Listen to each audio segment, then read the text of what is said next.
Olá, hoje vamos falar um bocadinho sobre a axiomática da geometria, alguns vocabulários e um início muito suave da lógica proposicional. Bom, e vamos começar por isso mesmo, está bem?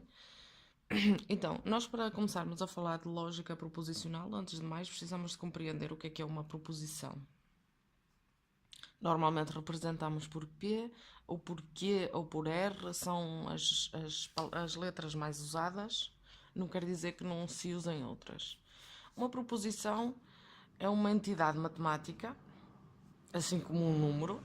Nós, durante o percurso escolar, aprendemos várias entidades. E a proposição é uma frase declarativa, não autodestrutiva, que nós podemos dizer se ela é verdadeira ou falsa. Quando eu digo não autodestrutiva, por exemplo, a frase esta frase é falsa, vou escrever. Esta frase é falsa. Bom, uma proposição, se ela pode ser verdadeira ou falsa, neste caso, se eu digo esta frase é falsa, se é verdade que ela é falsa, então é falsa. É falsa que é verdade. Então se é falsa, estão a ver a ideia. É uma complicação do caraças. Então, uma frase deste tipo, apesar de ser declarativa, não é uma proposição. Claro que nós vamos adaptar uma frase em matemática pode ser escrita através de simbologia, não é? Pode ser a frase x é maior que 2. Um número é maior que 2. Isto é uma frase declarativa. Pode ser verdadeira ou falsa, consoante nós damos valores diferentes a x. Ok, então, percebido o que é uma proposição, vamos por aqui, uma proposição, frase declarativa, que pode ser verdadeira ou falsa.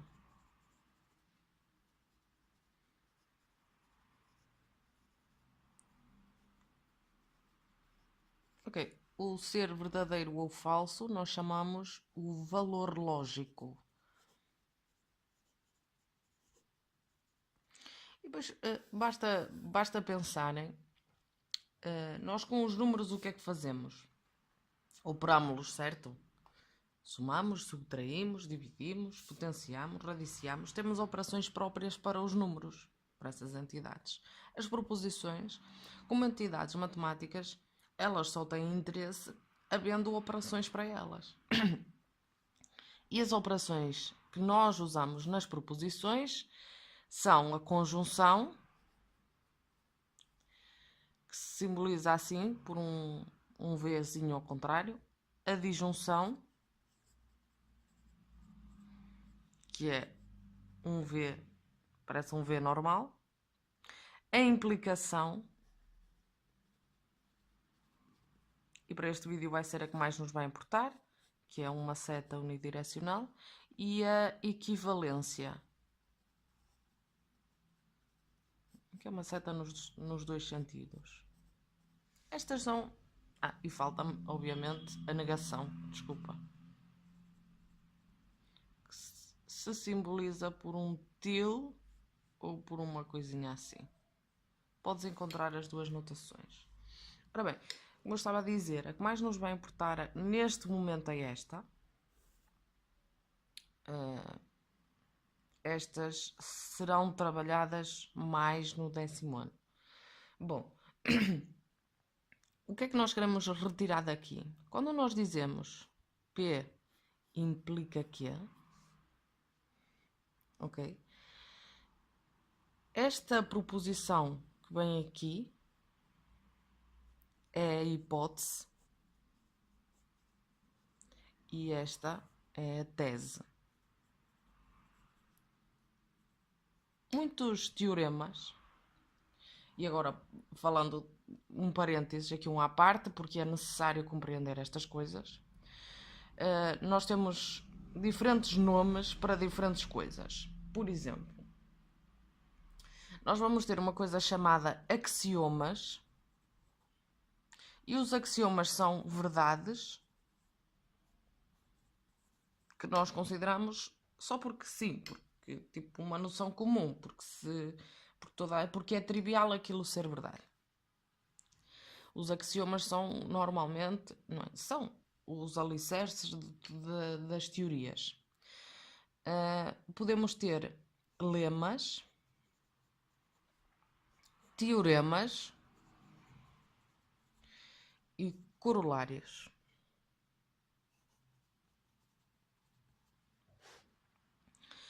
Os lemas e os teoremas são coisas muito parecidas.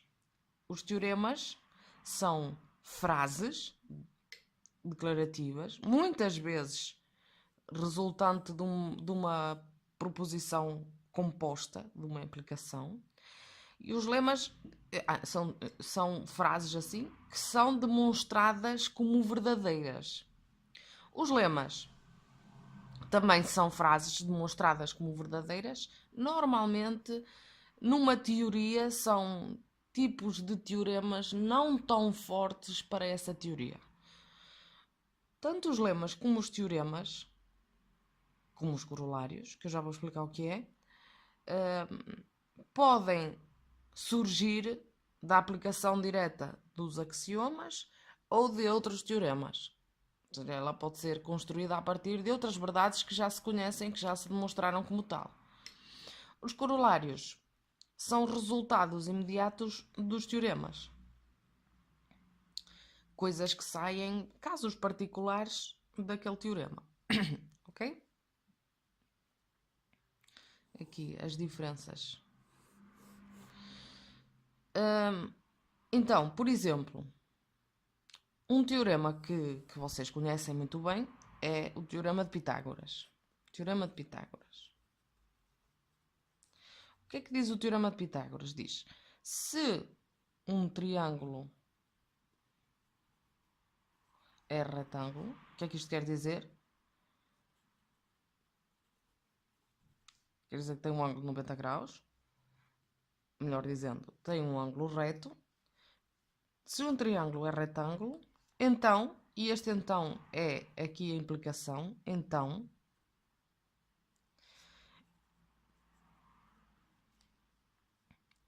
o quadrado da hipotenusa, eu vou desenhar aqui. O quadrado da hipotenusa é igual à soma dos quadrados dos catetos. Geometricamente, isso quer dizer que o quadrado feito sobre a hipotenusa tem a mesma área, da soma das áreas dos quadrados feitos sobre os catetos. Isto é que eu quero dizer o teorema de Pitágoras. Se o triângulo for retângulo, já que é a área deste quadrado, o h quadrado, é igual à soma destas duas. Esta com esta. O teorema de Pitágoras é uma implicação. A nossa hipótese é que o triângulo seja retângulo e a tese é que a área feita sobre a hipotenusa, a área do quadrado feita sobre a hipotenusa é igual à soma das outras duas áreas. O que é que precisas mais de saber daqui? Quando nós temos uma implicação, P implica Q, nós dizemos que esta condição é necessária para esta ocorrer. É necessário ocorrer esta para esta ocorrer. Então esta é a condição necessária e esta é a condição suficiente. Um exemplo simples para perceberes. Chuva implica nuvens.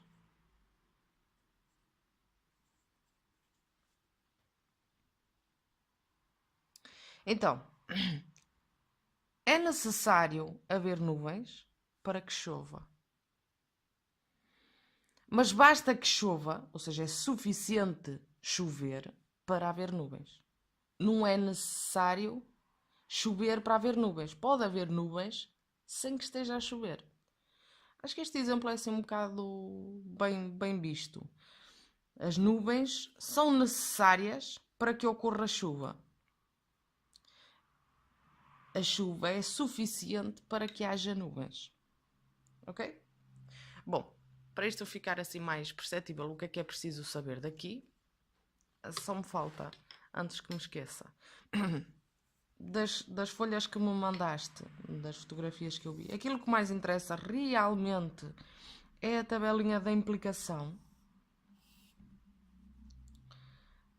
Se nós temos duas proposições,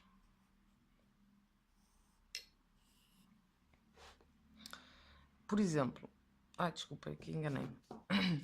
Desculpa lá. Aqui eu não vou pôr P, aqui eu vou pôr verdade, falso, verdade, falso.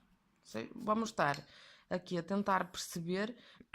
Nós temos duas proposições. Se a primeira for verdadeira, a primeira verdadeira, a segunda verdadeira, qual é o valor lógico da proposição composta da implicação? O que é que acontece se a hipótese for verdadeira e a tese for falsa? O que é que acontece se a hipótese for falsa e a tese for verdadeira? Pronto, etc. Bom, aqui eu vou usar outro exemplo para ser mais fácil de perceberes. Vou usar o exemplo. Um político está a fazer o seu discurso político para tentar convencer as pessoas a votarem nele. E ele diz assim: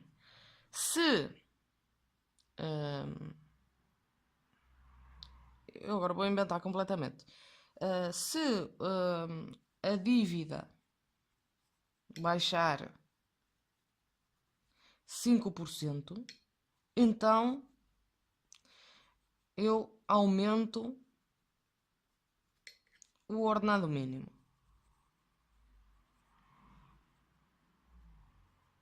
Então, a nossa tese, a nossa hipótese é a dívida baixar 5%. A nossa tese é o aumento do ordenado, do salário mínimo. Ok? Vamos tentar analisar. Vamos ver. Se a dívida baixar, se é verdade que a dívida baixou e é verdade que ele aumentou o ordenado, então ele é uma pessoa honesta. É verdadeiro. Ele não mentiu. Ok? Se for falso, a dívida baixar 5%, ok, a dívida não baixou, mas ele até aumentou o ordenado. É uma boa pessoa, também não mentiu. Se a dívida baixar e ele não aumentar o ordenado, aí sim, ele mentiu. Bom, se a dívida não baixar e ele não aumentar o ordenado, ele não mentiu. Não foi contra aquilo que disse. Desculpa, não foi contra aquilo que eu disse, é verdadeiro. Então, a única forma que o político tinha de mentir era a hipótese ser verdadeira e a tese ser falsa. É a única maneira que a implicação tem de ser falsa, ok? E aqui de repente ficas a perceber que muitas vezes somos enganados ou que os argumentos são falaciosos. Bom, tínhamos combinado, depois se quiseres eu faço-te chegar este pequeno resumo. Nós tínhamos combinado fazer uns exercícios aqui deste manual, o ASES 9. Não sei se já adquiriste o manual ou não. Vamos tentar ver se fazemos aqui algumas questões. Por aqui. Então, a primeira diz, não sei se consegue ver, a primeira diz: como se denomina uma proposição que se considera verdadeira sem se deduzir das outras? Lembras-te daqui quando eu estava a explicar a diferença entre teorema, axioma, lema e corolário? Aquela que nós consideramos verdadeira sem estar à custa de outras, sem ser necessário demonstração, é o axioma. Qual das seguintes opções é considerado um objeto primitivo da geometria euclidiana?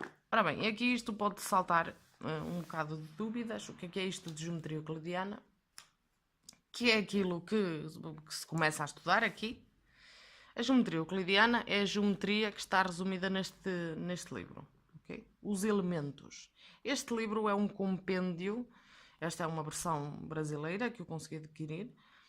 Está em português. É um compêndio de todo o conhecimento da geometria da Grécia clássica. Aqui nos elementos Euclides reuniu todo o conhecimento da época num livro e que conseguiu chegar até os dias de hoje. Felizmente, senão se calhar não tínhamos as obras arquitetónicas que temos se não tivéssemos este conhecimento. Pelo menos iria ter demorado muito mais tempo. Então, aqui o grande livro, só uma parte introdutória, o grande livro é composto, se não me engano, por 13 ou 15 capítulos, que eram chamados livros, ou seja, cada capítulo era um livro. Por isso é que vês aqui livro 1. E o primeiro livro, todos os livros têm a mesma estrutura. Ele traz as definições,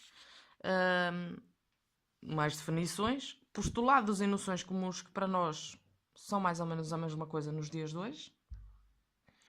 E depois traz os teoremas ou as construções com as respectivas demonstrações. Estes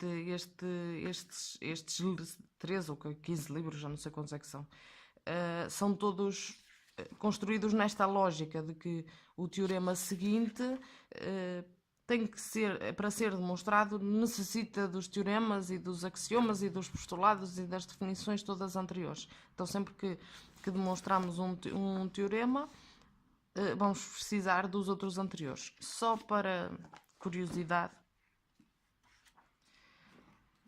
aqui o último teorema do livro 1, eu já estava no livro 3, peço desculpa.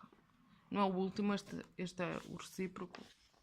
O último teorema do primeiro livro, ou seja, o teorema número 47, ok? É precisamente a demonstração geométrica do teorema de Pitágoras.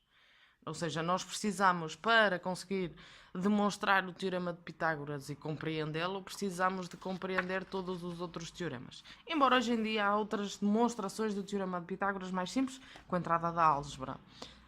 Bom, aqui, repara, a primeira definição é de...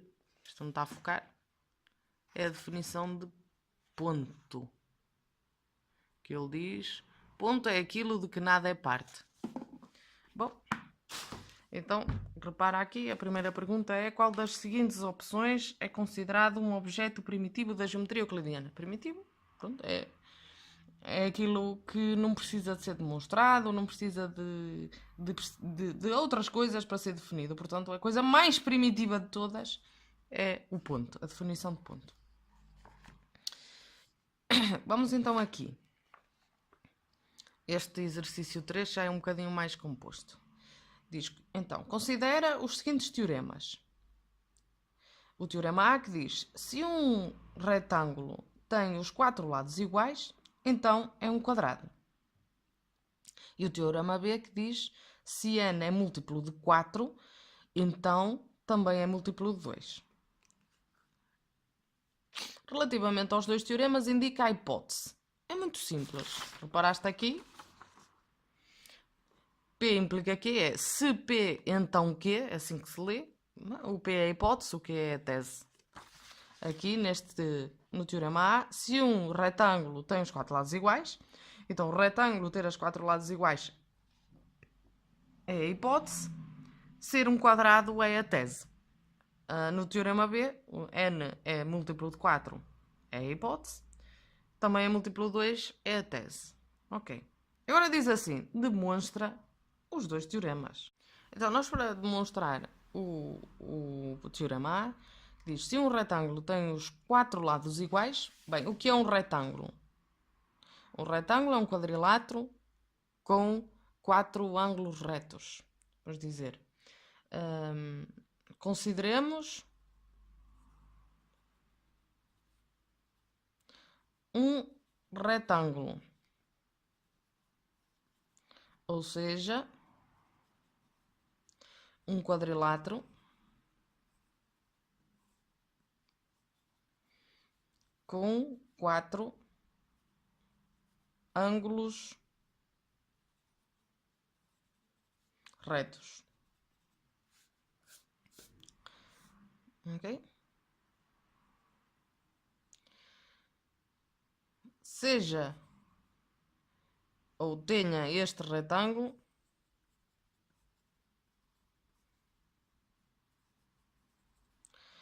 os 4 lados iguais.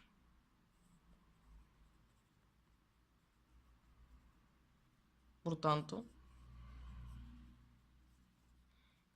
este retângulo é um quadrado. Muito simples a demonstração, ok? E aqui começar a desmontar aqui uma demonstração em matemática se faz através de contas. Aqui uma demonstração completamente teórica que nós temos que escrever. Portanto, aqui seria a demonstração do teorema A, a demonstração do teorema B, que diz se n é múltiplo de 4, então também é múltiplo de 2. Vamos dizer, seja n natural um múltiplo de 4.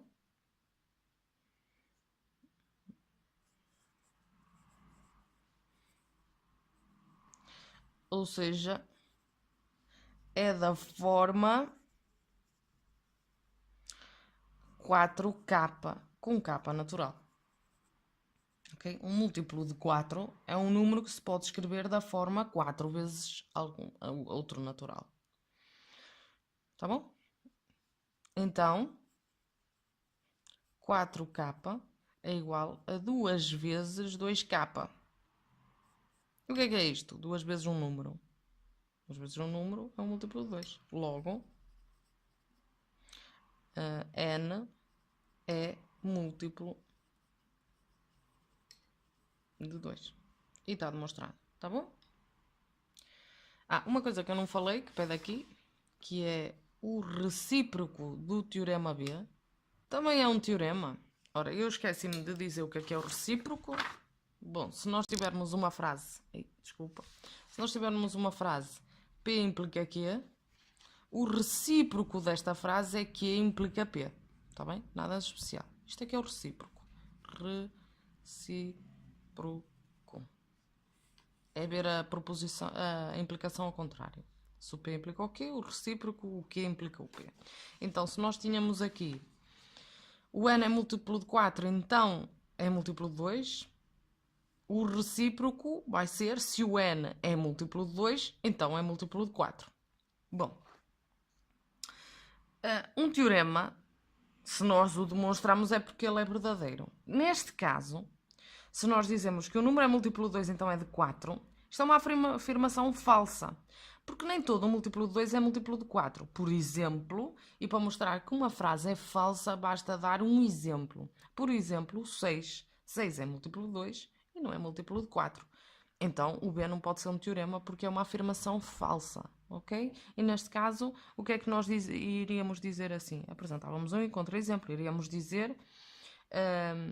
escrevíamos o recíproco, a frase, que era se n é múltiplo de 2, então n é múltiplo de 4. Diríamos que é uma afirmação falsa porque, por exemplo, o 6 é múltiplo de 2 e não é múltiplo de 4. Logo, a frase, o recíproco do teorema B, não é um teorema.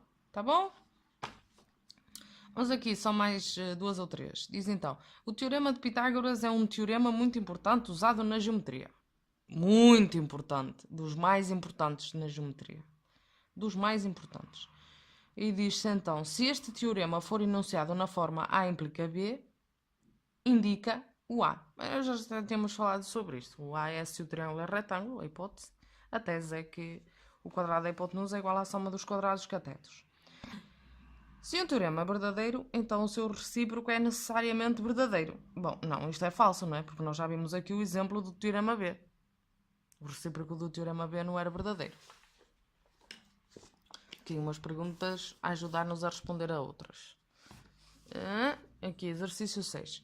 Se x implica y, então... aqui vamos nos fazer salvar da nossa...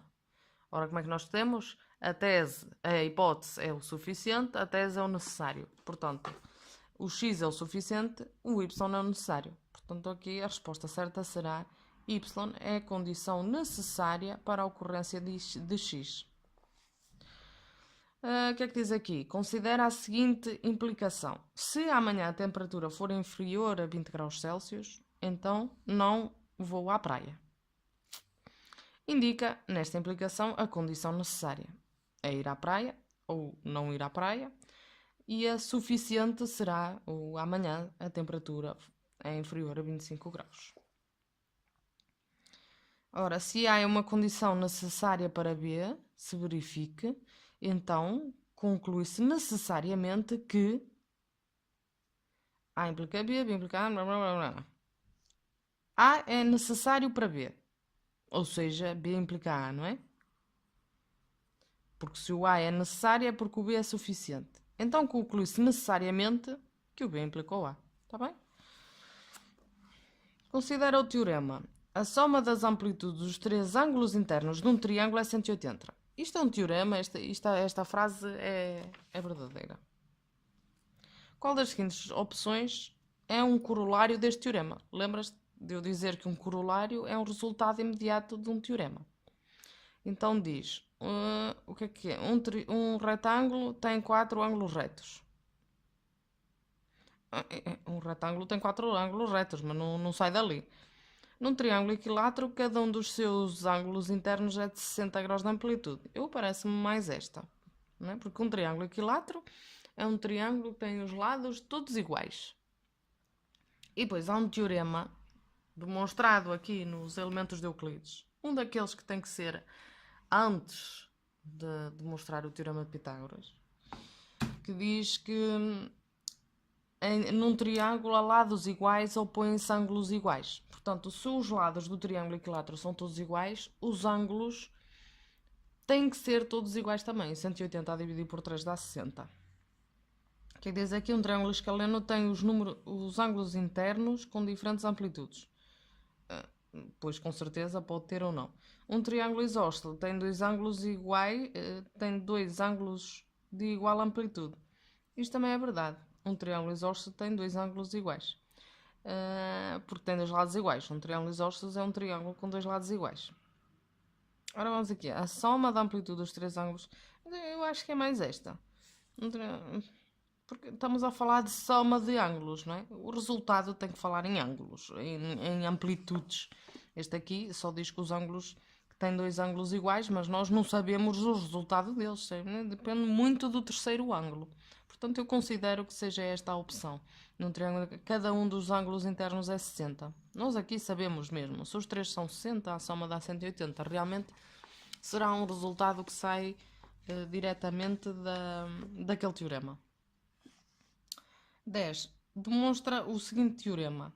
A soma de dois números múltiplos de 3 é múltiplo de 3. Bom, vamos lá ver como é que isto se faz. Ok, consegue-se ver. Vamos dizer assim. Seja, sei lá, P e Q, dois múltiplos de 3. Ou seja, P igual a 3K, com K natural, e Q igual a 3 lambda, com lambda natural. Bem, são dois múltiplos de 3, não necessariamente iguais, obviamente. O que é que nós queremos mostrar? Qual era a pergunta? A soma de dois múltiplos de 3 é múltiplo de 3. Ou seja, nós queremos mostrar que a soma também é um múltiplo de 3. Se nós somarmos dois múltiplos de 3, que a soma também é um múltiplo de 3. Ok? Então vamos fazer. Então, P mais Q é igual a 3K mais 3 lambda. Bom, 3K mais 3 lambda, nós podemos pôr o 3 em evidência e dizer que isto é K mais lambda.